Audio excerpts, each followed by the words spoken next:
आज भारत में बेटियों के जिंदा रहने योग्य माहौल नहीं है। मैं साफ साफ कहूंगा, अरे ये जो ज्यादातर लोग देखते हैं ना, 99% जो देशवासी हैं वे अपने घर परिवार के औरतों से देह व्यापार करवाते हैं। ये बात सच है, उनके क्रियाकलाप से साफ साफ पता चलता है। तो पटना में जो ऐसा कांड हुआ, हॉस्टल में तो ऐसा काम होता ही है। ज़्यादातर हॉस्टल जो है वहाँ पर सेक्स रैकेट चलता ही होगा, चलता ही है, चलता ही होता ही होगा। और बहुत सारे ऐसी लड़कियाँ भी हॉस्टलों में आती है जो देह व्यापार करती है। तो ऐसे माहौल में आज अपने बेटी को लोग जाने देने के लिए विवश हैं, क्योंकि बिना पढ़ाई लिखाई तो शादी ही नहीं होगा। सरकार भी महिला आरक्षण जैसा कानून बना रही है। यह महिला आरक्षण क्या है? ये लड़कियों के बलात्कार करवाने की एक साजिश है। जिस प्रकार चूहे का मांस खाने वाले चूहे के बिल में पानी डालकर उन्हें विवश करते हैं बिल से बाहर निकलने को, उसी तरह से आज जो है आसुरी शक्तियां महिला आरक्षण जैसा कानून बना करके और उसे लागू कर रहे हैं। और इसका समर्थन भी बहुत बड़ी संख्या में लोग कर रहे हैं। तो ऐसे लोग जो हैं वो क्या कर रहे हैं? वे दानव हैं। वे अपने घर परिवार में लड़कियों को गंदा काम करवाते हैं।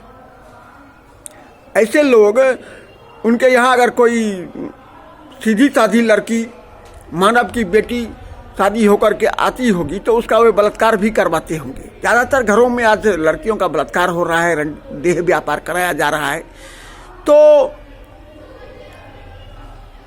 लड़कियों के जिंदा रहने योग्य माहौल ही नहीं है।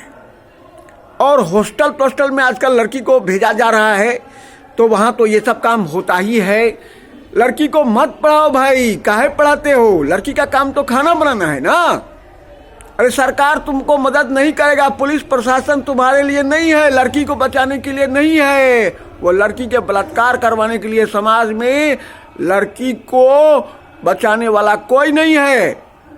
लड़की के बलात्कार करने के लिए ही सब कानून बन रहा है। जो सांसद, ये एसपी, डीएम, ये फलना चिल्ला, ये सब जो तुम देखते हो ना, ये तुम्हारे लिए नहीं है, वो लड़की को बचाने के लिए नहीं है।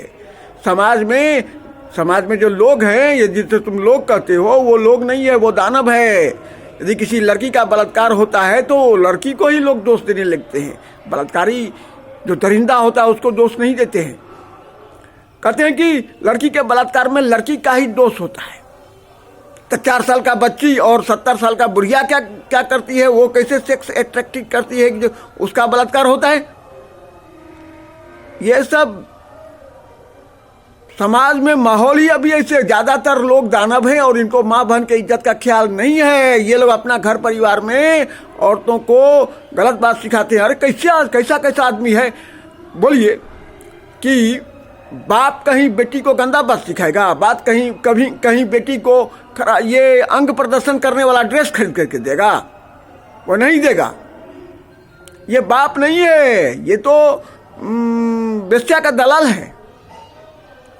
ये बेटी का बाप नहीं है, ये सब बेस्या का दलाल है। अपनी बेटी को जो गंदा ड्रेस सब खरीद करके देता है। तो बेटी को जिंदा रखना बेकार है, नहीं जिंदा रखिए, बेटी को मार दीजिए। ये जितने लोग बेटी बचाओ बेटी पढ़ाओ ये सब बात जो सब बोल रहे हैं ना, ये सब सबके घर में, अपना घर परिवार में औरत से रंडीपना कराता है, गलत काम कराता है। तो इसीलिए जरूरी यही है कि बेटी को जन्म से पहले ही आप मार डालिए, और नहीं तो बचपन में ही मार के ख़त्म कर दीजिए। जिंदा रहने योग्य बेटी के जिंदा रहने योग्य माहौल ही नहीं है। नीतीश कुमार लड़की को खराब ड्रेस पहनने के लिए देता है। साइकिल काहे देता है नीतीश कुमार? ये इसीलिए देता है क्योंकि साइकिल देने से उसको लड़की का अपहरण कराने में सुविधा होगा, लड़की का बलात्कार करवाने में, लड़की को देह व्यापार कराने में उसको सुविधा होगा। उसी तरह से जो भी नेता लड़की की पढ़ाई लिखाई ये सब बात जो कर रहा है, ये सब जो माहौल उत्पन्न करवा रहा है, ये सब दलाल है। तो इसीलिए लड़की को जिंदा रहने योग्य माहौल नहीं है। फालतू बातचीत में नहीं कीजिए, लड़की को जन्म होने से पहले ही मार डालिए। और यही एक उपाय है लड़की को जिंदा रहने का। अच्छा आदमी के जिंदा रहने का माहौल ही नहीं है। भगवान भी पता नहीं कहाँ है कि यह लाश नहीं गिर रहा है। लाश गिरना चाहिए इन दानवों का, लेकिन भगवान कुछ करते ही नहीं है। शेष अगले वीडियो में। धन्यवाद।